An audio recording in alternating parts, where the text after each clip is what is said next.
20 থেকে 25 দিন ধরে লাগাতার কাশি, অবহেলা করেছি, ডাক্তার দেখাইনি। এখন 25 দিনের মাথায় ডাক্তার দেখিয়েছি। ডাক্তার বলছে যে ওষুধ খাচ্ছি, ঠিক হচ্ছে না। অনেক রকম ওষুধ খেলাম, ঠিক হচ্ছে না। গা ফালাতি করেও সব কিছু খারাপ করেছি। এখন ডাক্তার বড় বড় রিপোর্ট করতে বলেছে কালকে। কী যে হবে কেউ যায় না। এই যে কোনোদিন ওষুধ খাইনি, প্রথম খাচ্ছি লম্বা ঝুড়ির মধ্যে ওষুধ। যাই হোক, কালকের রিপোর্টটা যে কী হবে ভয় লাগছে একটু। বড় কিছু যদি হয়ে যায় একটা কিছু, অনেকদিন ধরে কাশিটাও খারাপ, ঠিক হচ্ছে না। এখন রাত্রি 10:30 বাজে।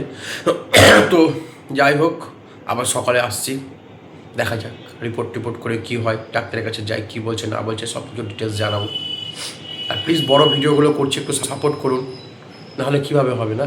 একটু সাপোর্ট করলে তো শরীরটা ভালো হয়ে যায় নাকি। Good morning, Radhe Radhe. এখন তো গুড মর্নিং বললে হবে না, এখন কটা বাজে আপনাদেরকে দেখাচ্ছি। কোন বাজে হচ্ছে এই যে 11:15 কাছাকাছি। ওকে গুড মর্নিং আর গুড নুন হয়ে যাচ্ছে। তো ব্যাপারটা হলো যে কালকে আমি বলেছিলাম রাত্রেবেলা যে ডাক্তারের কাছে যাব, যে সব কিছু রিপোর্ট যা হবে সব কিছু লিখে নিব, যে টেস্ট করব। তো কিছুই তো হলো না, 5 রাত্রি ধরে ঘুমাতে পারিনি। তো আজকে প্রথম একটু ঘুমিয়েছি, তোমার বউ আর ডাকেনি।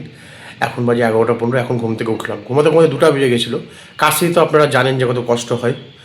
যাই হোক, আজকে তো ডাক্তারের কাছে যেতে পারলাম না। তো বাড়িতে কী করছি না করছি সব কিছু আপনাদেরকে দেখাবো। তো আবার পরে আসছি ফ্রেশ হয়ে। জানো বরের খুব কাশি, সেই জন্য আমি কাড়া বানিয়ে নিয়েছি। তো চলো দিয়ে দিই কাড়াটা খাক।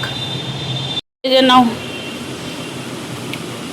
বিছানার অবস্থা দেখো কেমন হয়ে আছে। কেননা একটু আগে আমার বর ঘুম থেকে উঠলো, সারা রাত তো ঘুমাতেই পারিনি কাশির চোটে। তো যাই হোক, আজকে ডাক্তারের কাছে যাওয়া হলো না। 11টা বাজে, কিন্তু ওই ডাক্তারটা হচ্ছে তোমার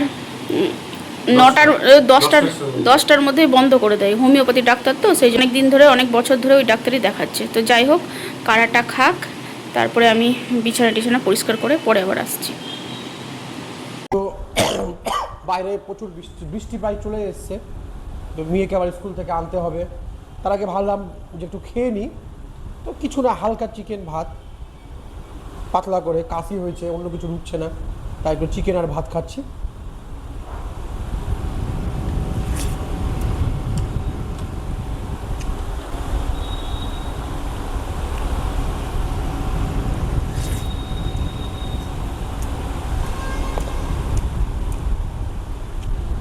তো আবার আমি মেয়েকে স্কুল থেকে নিয়ে আসি। বাড়ি থেকে বেরালাম আর বৃষ্টি শুরু হয়ে গেছে। তাহলে আমার পরে শরীরটা ঠিক হবে বলেন আপনারাই? তো যাই হোক, মাঝ রাস্তায় চলে এসেছি, আর তো ফিরে যেতে পারবো না। তো মেয়েকে নিয়ে আসি, তারপরে আবার। তো হঠাৎ আবার জোরে বৃষ্টি চলে এসছে। দেখো ছাদটাও ঠিক করে মানে ধরতে পারছি না, উপর দিকে ধরে যাচ্ছে। এই যে আমাদের একটা হনুমানকে দেখো,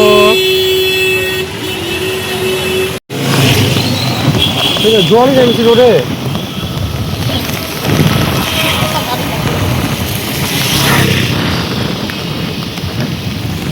যাই হোক, ভিজে টেজে আসার পর ফাইনালি আমরা বাড়ি চলে এসেছি।